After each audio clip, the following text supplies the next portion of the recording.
ใช่ปะตำพริกบ่เก็บไว้เลยล่ะบัดนี้นี่มีนี่ใส่กระสอบไปเลยเดาะเลยใส่กระสอบหรือใส่ถุงดำเอาใส่ถุงดำก็ได้มีนี่เจาะถุง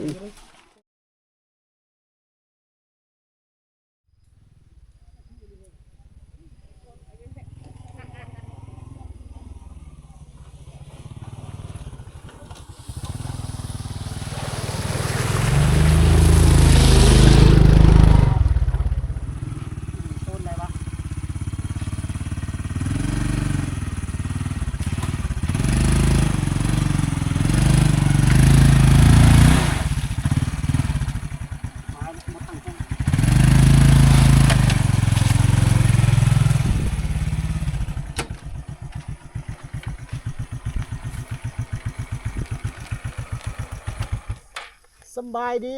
ยดีพี่น้องแสบหูแสบตารถบรรทุกมื้อนี้เต็มสุดเลยพี่น้องมื้อนี้บรรทุกความฝันเนาะเอากันทางเขาพอดีเดี๋ยวไปก่อนเอาเนี่ยเปิดก่อนเอาเปิดเลยฮะเก็บภาพเป็นกระชิมาทางนี้บอกเด็กลงก็เข้ากันเนาะคนก็ลงได้เด็กลงโอ้พนกระลงคือเฮากันเนาะเขาขึ้นมาแต่เห็นแต่เฮาลงได้เนี่ยพนกระลงมากคือกันน้องวอนได้หนิได้มาได้ใส่มาปิดก่อนมาได้ใส่มาใส่มาตอนในเมืองวะไปดูทีนะพดได้ปากนะพดนะพูดท่าเด้พอดแล้วเนาะนี่มาได้ใส่ชื่อตะเละจูแต่อะไรยังอยู่ไปครับกันสิเดินทางคือกันพี่น้อง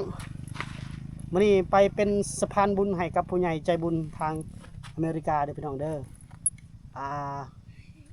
สะพานบุญมื้อนี้ให้กับน้องคองเด้อพี่น้องเด้อนี่คือเครื่องของเอาไปให้น้องคองเด้อพี่น้องเอ้ยรถบรรทุกบ่จอยนี่มีเครื่องของมาก็อยู่นี่หมดเลยพี่น้องบ่จอยแกะออกหมดขอดออกหมดแกะใส่กระสอบมีเขามียังนี่ชาวไทยทนานี่มีปลาของกินกันดิบของกินข้าวแล้วมีปลากระป๋องมียังพี่น้องอยู่นี่หมดอันนี้กระตุกแกลลอนเนาะอันนี้เฮาเห็นน้องผู้ใหญ่ใจบุญเห็นน้องคลองเพิ่น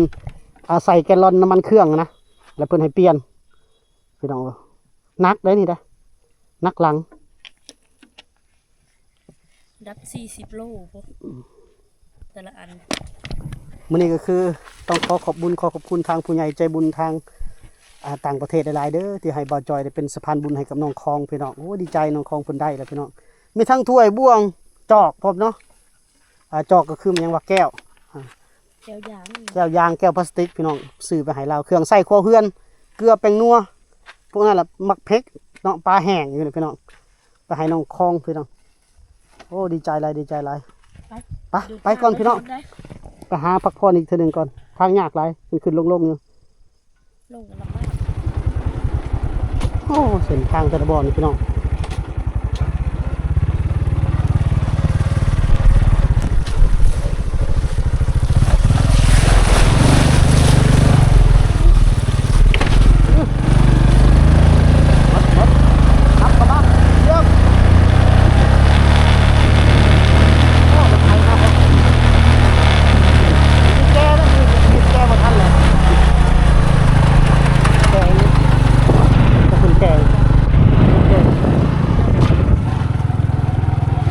มือบีบแต่บ่ทันเลยพี่น้องกำลังทั้งขึ้นได้พี่น้องสปีดขึ้นพอดีถ้าเราลงมาเนี่ยโอ้ตายเลย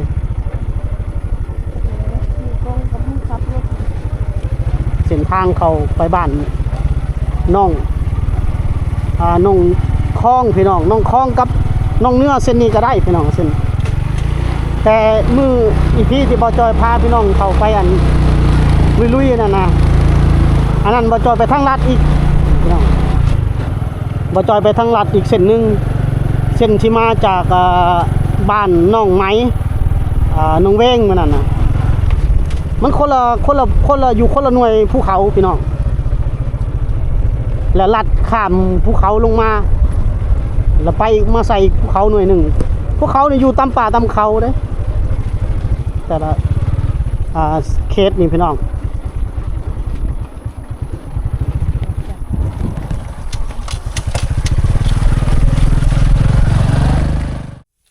จอดพักผ่อนก่อนพี่น้องห่อนจักรถก็ห่อนในช่วงนี้โอ้ยมันสิเป็นอย่างอื่นละคนก็รถนี่ทำงานหนักเลยช่วงนี้บุกเป็นบุกไปตาสงสารรถเพิ่นว่า FC มันว่าสงสารรถขนาดบ่จอยสงสารสาวไทยเนี่ยเด้อถึกยางตลอดได้เป็นสะพานบุญมื้อใดนี่ก็หึ่นผู้แต่ก็ดีใจที่ได้เป็นสะพานใจไปสะพานบุญได้แบ่งปันพี่น้องแบ่งปันมันเท่าทุกรถเฮาไหลแต่ว่าถึงสิแกนักทางยากมันยังก็ตามเฮา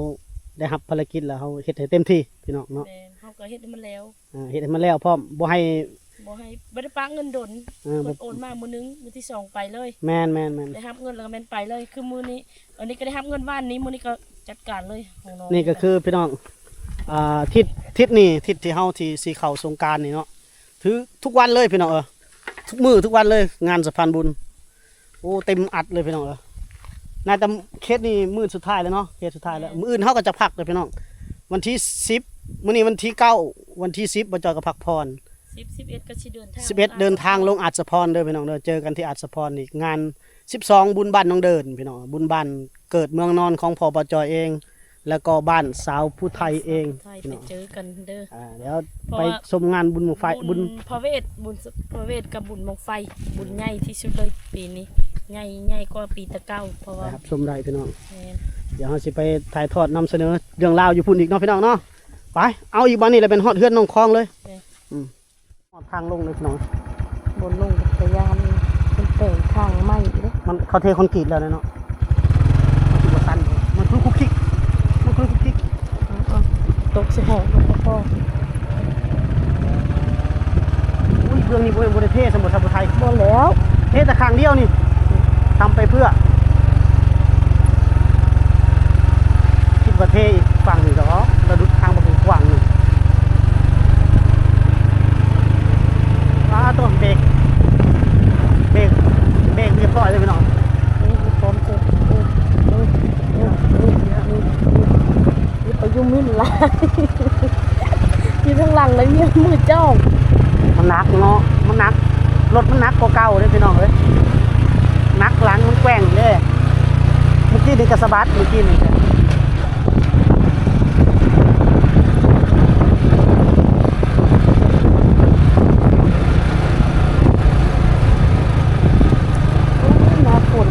แต่ฝนตกใส่นี่ตายเลยบ่อยากพัฒนาเลยนะพี่น้องนะอยากแต่งเรื่องพัฒนาเลยนี่แหละสาวไทยนี่ย่านเลย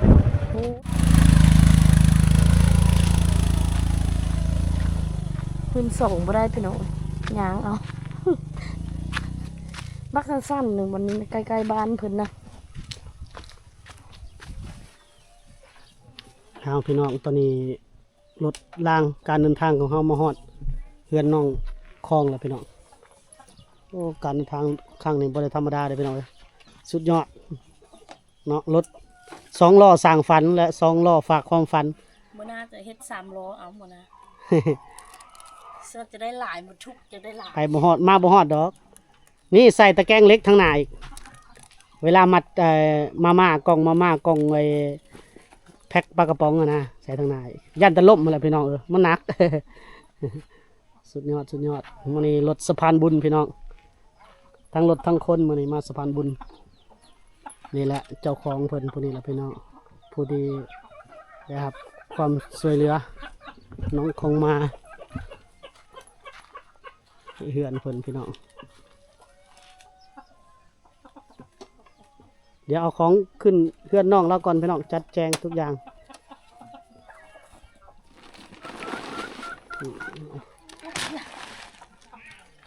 มาพี่ยางมาพี่สบายดีวะเนี่ยสบายดีอยู่เฮือนเนาะบ่ได้ไปทางใดมันอยู่เฮือนปาเอาของขึ้นไปเฮือนก่อนเอาเครื่องนี่ปาไว้อยู่เฮือนก่อนเด้อ ดึงจอนดงเอาไว้ถึงเรือนนี่เอาขึ้นเอาไว้อยู่ถึงเรือน จักเราเข้าใจหรือเปล่าปะไว้อยู่หันเด้อเดี๋ยวอ้ายขึ้นไปพี่น้องตอนนี้ขึ้นหอดเทือนเราแล้วโอ้ยดังไฟไวอีกคนหอดนี่ยังดังไฟไว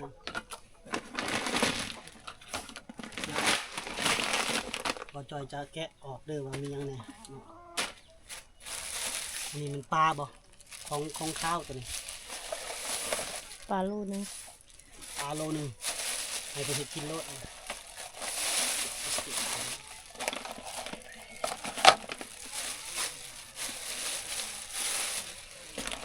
จานบ้วนถ้วย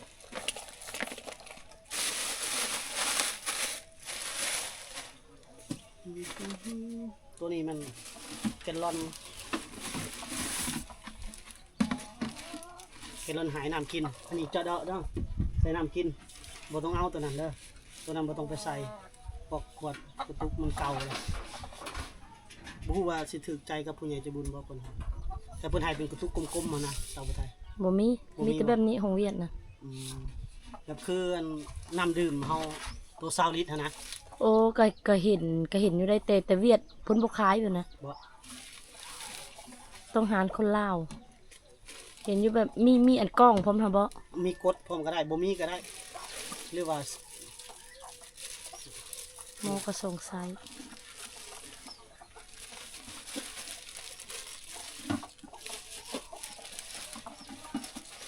หม้อ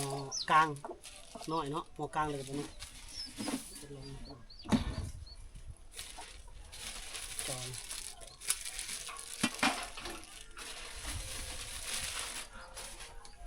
เอาข้างในได้พาหุบไฟไหม้จะได้ทันละใส่ เอาห่มเอาเข้ามาใกล้ๆอ้ายนี่เข้ามานี่เอาไว้นี่ก็นับผมเนาะ ไฟนะไก่ไฟหันทางหลังก็ได้นะ เดี๋ยวดีใจลายไฟไหม้ เบิ่งเพิ่นประจุไฟคักอะไร อันนี้มุ้งมุ้งเด้อ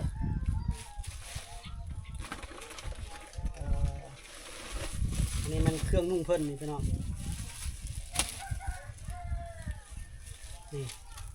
นี่สาวไทยเพิ่นจัดแจงให้พี่น้องก้น จากสิผู้ดีแอวน้องอยู่บ่เคยน้องค เปี ร ย อบ บ่ คอ เนาะเบื่อแอลเปียตะบืน ครอบคอบังดูคอเราในคอเจ้า นี่เฮ็ดได้นี่เปียนี่เปียบ่อ้อบ่นี่งามบ่ไว้นูเลยนี่ อบผิวเลย ใส่ได้บ่เนาะคนก็บ่ได้ใหญ่แล้วเนาะ ผู้ดีอบผิว จับบ่เนาะโยงนี่งามบ่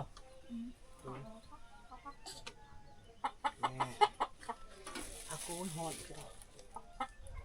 เอาน้องพร้อม ร้านพอได้นุ่งผู้สาวไปหน่อยเอาไว้บัดนี้ให้เป็นก้อนเดี๋ยวยังไม่ได้บอกว่าพุทธเป็นไงกระบุญเป็นไง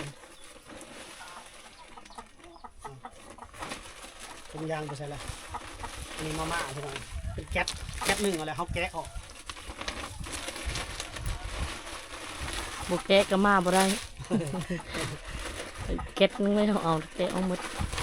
กองวันนี้แล้วก็เดี๋ยวให้น้อง ยางใส่ เพิ่นเอาถุงยางใส่ เดี๋ยวเอาไปอยู่ในนอกมาม่านะแก๊สหนึ่งละบ่ออกมันก็ได้แบบอันนี้เกลือ เขาจะเอาถุงใหญ่เอามาบ่ได้ มือก่อนแตงนัวมือก่อนน้องเราบ่มีหมกพริกกินเลยเป็นโลเลยพริก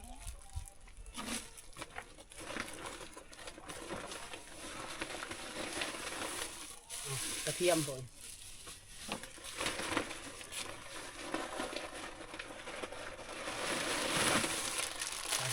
ปลาแห้งนี่ 2 โล 2 โลแล้วป่ะปลาแห้งนี่แพงเลยพี่น้องปลาแห้งเขาเจ้าจะกินได้หลายมื้อเป็นเดือนพุ่นละเพราะว่าบ่มีตู้เย็นเลยเราต้องซื้อแบบนี้ แกงใส่ผักกูดเนาะ แกงสปากูดพักนี่บารจอน เกิดสบอกสบู่ย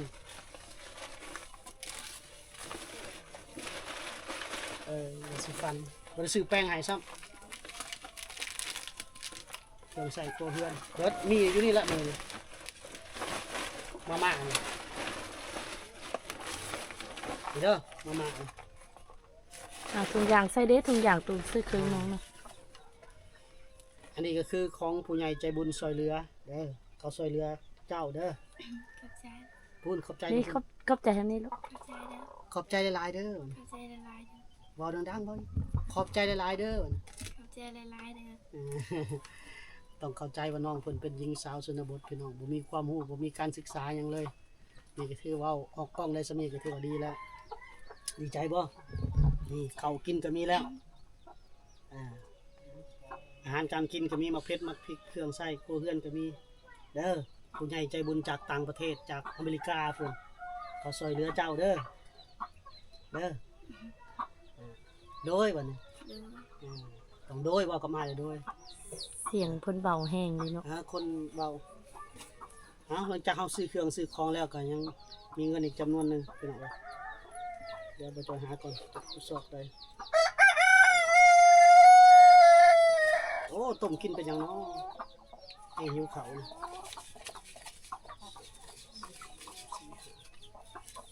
เงิน500,000 กีบอีกพี่น้องไว้ให้ติดโตน้องเพิ่นนี่น้องของเงิน500,000 กีบเด้อด้วยอยู่นี่ เด้อ น้องมือนกต้องพุ่นนี่ดินี่แนมกล้องพุ่น แนมเอ้ยทางเอ้ยที่ แนมไปเอื้อยเจ้าเด้อแนมไปพุ่นเลยน้องมือนกไปนี่ขอบใจหลายๆเด้อ ขอบใจละลายเด้อ ที่ซอยเหลือน้องที่ซอยเหลือหลานตั้งใจตามิดน้องขอบใจหลายๆเด้อ ขอบใจละลายเด้อ ที่ซอยเหลือหลานคลองที่ซอยเหลือหลาน แต่ว่าบ่ได้ ว่าบ่ได้ แม่น จับเอา ให้มาพี่ละ แนมพุ่น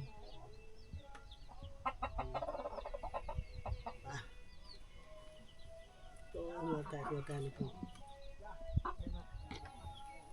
ตำพริกบ่ ฮะ เก็บไว้เลยล่ะบัดนี้นี่มีนี่ใส่กระสอบไปเลยเดาะเลยใส่กระสอบบ่เจอถุงดำเอา ใส่ถุงดำก็ได้มีนี่เจาะถุง ใส่ไก่บ่ได้มันนี่ไก่บ่ได้ ให้เราเก็บไว้ได้ไหม ถุงบ่ซื้อเนี่ย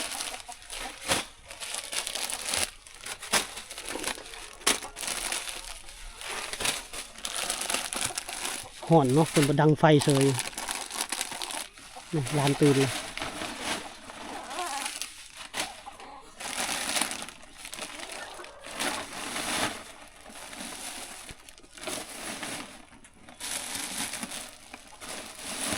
ใส่กระสอบจาเด้อจาเลยเนาะจะเก็บไว้ได้กินได้พอห่มนี่ก็ห่มเลยเด้อมุ่งกระเจาะเลยกลางคืนเด้อกลางเลยเด้อมุ่งเด้อถ้วยบวงนะเก็บไว้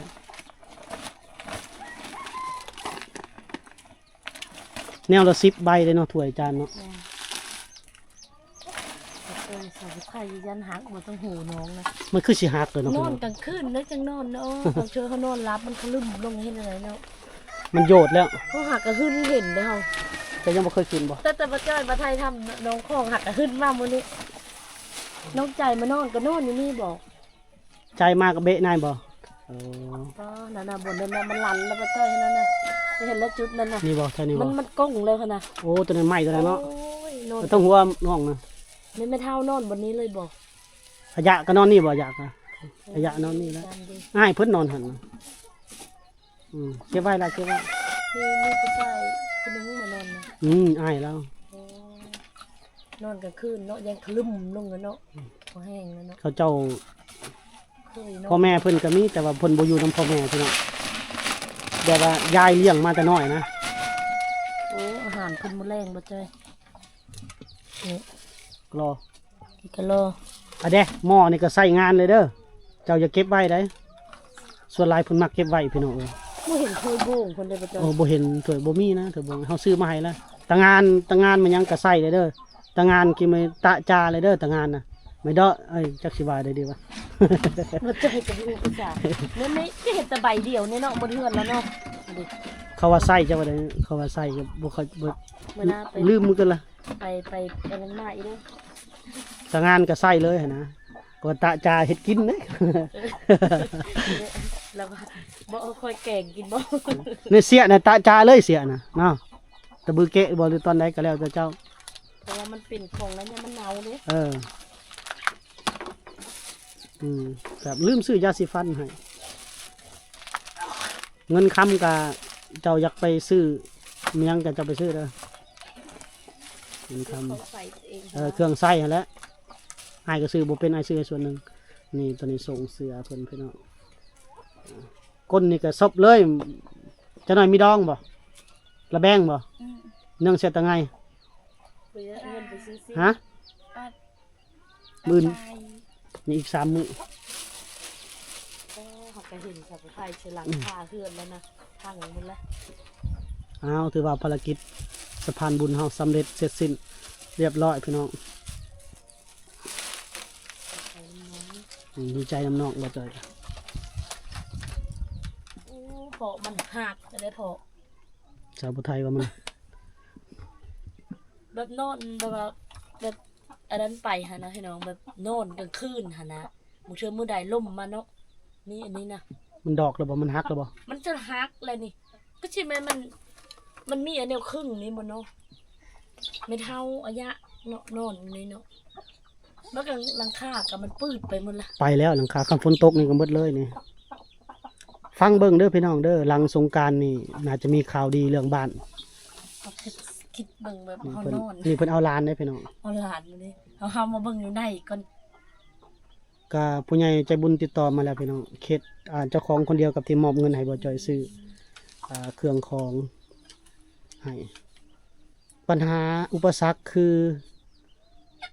ไม้ตอก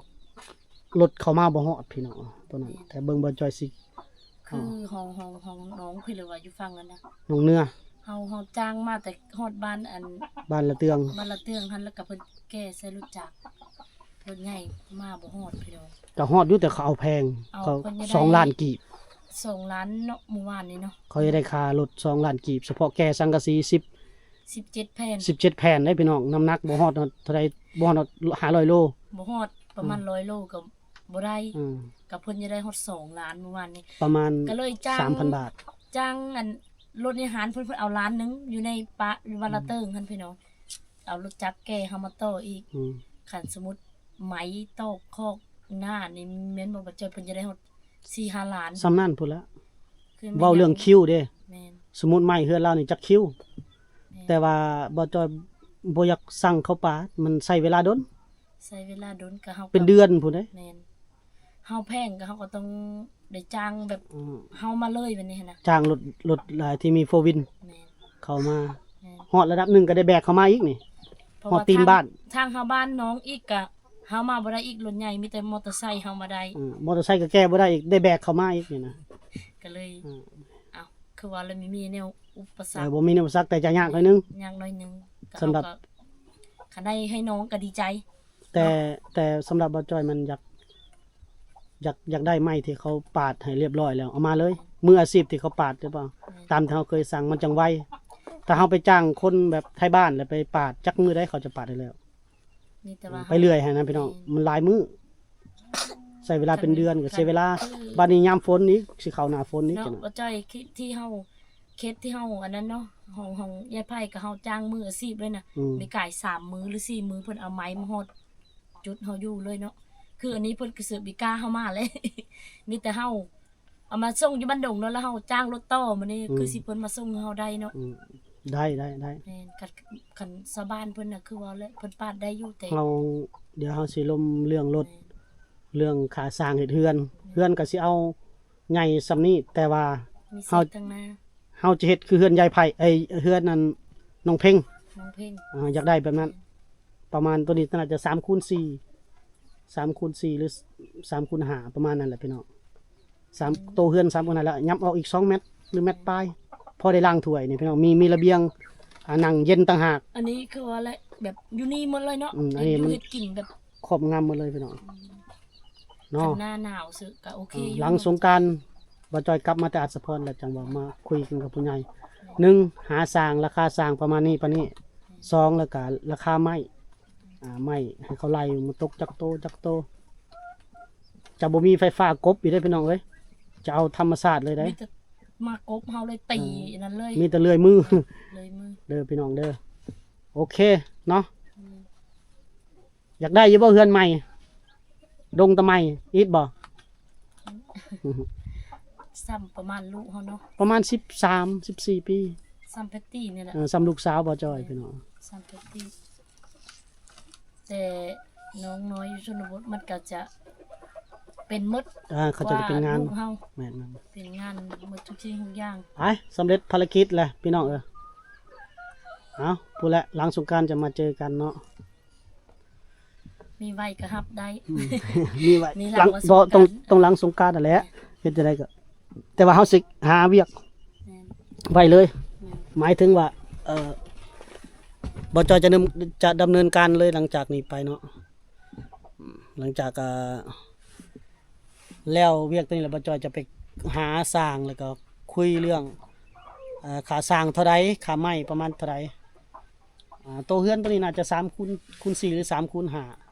แล้วเฮาจะยกกอออกไปอีกประมาณ1.50 บ่เฮ็ดระเบียงหน่อยหนึงนะพี่น้องประมาณนั้นแหละเนาะอยากได้ระเบียงนั่งข้างหนึงมานั่งนึ่งข้าวข้างหนึงมานั่งกินข้าวแต่ก็ข้าวห้องนอนประมาณนั้นคล้ายๆกับเพื่อนน้องเพ็งยายโต่งเนาะพี่น้องเนาะ สีวิวอันหลังสีคักเลย โอ้แต่ได้แล้วก็มีทางหน้ามีระเบียงลูกติ่งเฮ็ดลูกติ่งนิดนึงเนาะ จริงเนาะ โอเคพี่น้องพี่นี่จบไว้สำนี้เด้อขอขอบคุณผู้ใหญ่ใจบุญที่ให้บ่าวจอยเป็นสะพานบุญทางUSA เนาะให้บ่าวจอยเป็นสะพานบุญให้กับน้องน้องคองหลายๆเด้อขอให้เพิ่นจงมีแต่ความสุขความเจริญหลายเด้อเนาะพี่น้องพบกันใหม่สุขสบายดีปีใหม่เด้อพี่น้องเด้อสบายดีปีใหม่เมื่อทุกคนเนาะถือว่าสบายดีวันสงกรานต์ทางเมืองไทยกันเนาะให้มีความสุขเดินทางตลอดปลอดภัยเด้อ ปลอดภัยหมด เมื่อบ้านเมื่อซองก็คอยไปคอยมาพี่น้องอย่าให้เพิ่นไล่ทันอย่าให้เพิ่นกายเนาะ ตัวบ่จอยเองก็เดินทางกันนั่นแหละ เดินทางวันที่11พี่น้อง 11เดินทางประมาณ13ก็เดินกลับมาอีกบ่หรือว่าใดจังว่ากันไปพี่น้องโอเคพี่น้องสำหรับคลิปนี้ขอจบไว้ซะนี้ขอขอบใจหลายทุกท่านเด้อ สบายดีเด้อ สบายดี สบายดีเด้อทุกคน เอาน้องคงสบาย เด้อ สบายดีเด้อ อ่า